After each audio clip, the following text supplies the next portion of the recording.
What is the mayor saying today about that meeting with Bondi? How did that go? She's still playing down just how big a deal this is, but both Mayor Bowser and Attorney General Pam Bondi, in a social media post, described the meeting as being productive.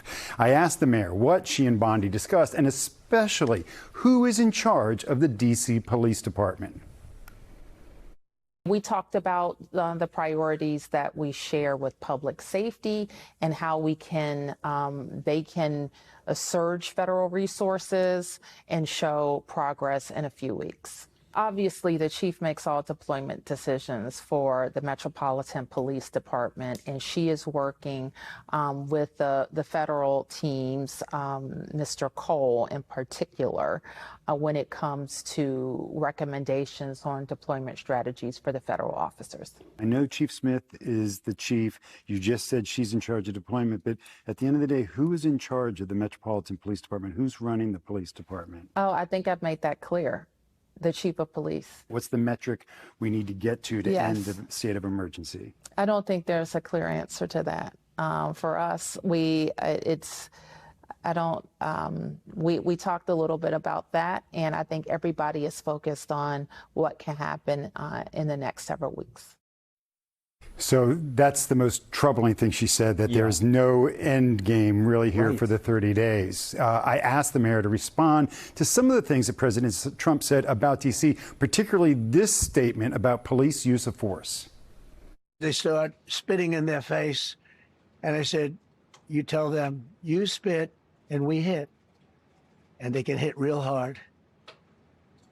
It's a disgusting thing, and they're standing there and people are spitting in their face and they're not allowed to do anything. But now they are allowed to do whatever the hell they want. I know some people have questions, say, Bowser, why are you working with them?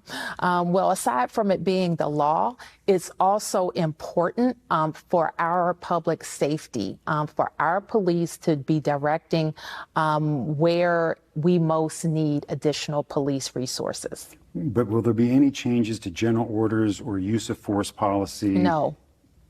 None at all? No.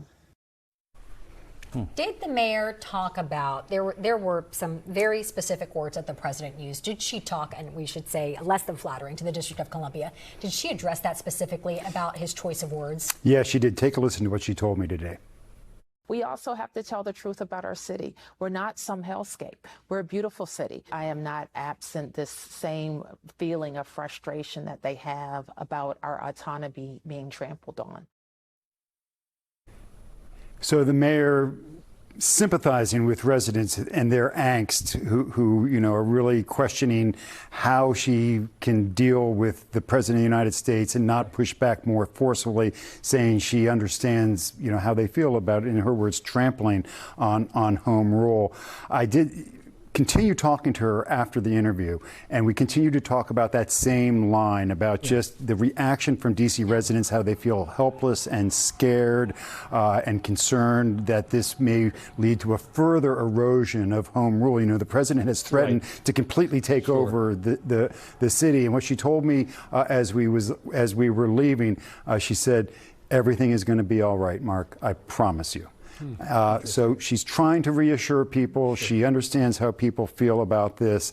She really believes that this is going to be a collaborative effort, and that it's going to be more of the police helping to guide the federal departments, the federal agencies, into their deployment where it would make the most sense.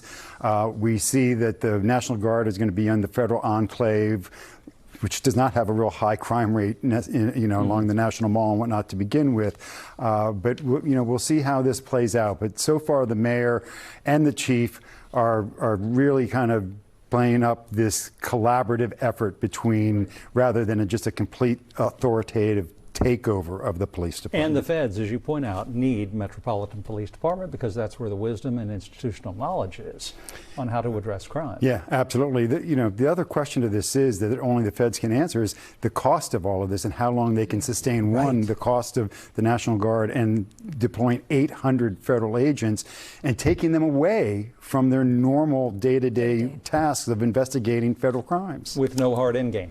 All right, Mark Segraves. Mark, thanks so much. We'll see you at 5-2. Well done.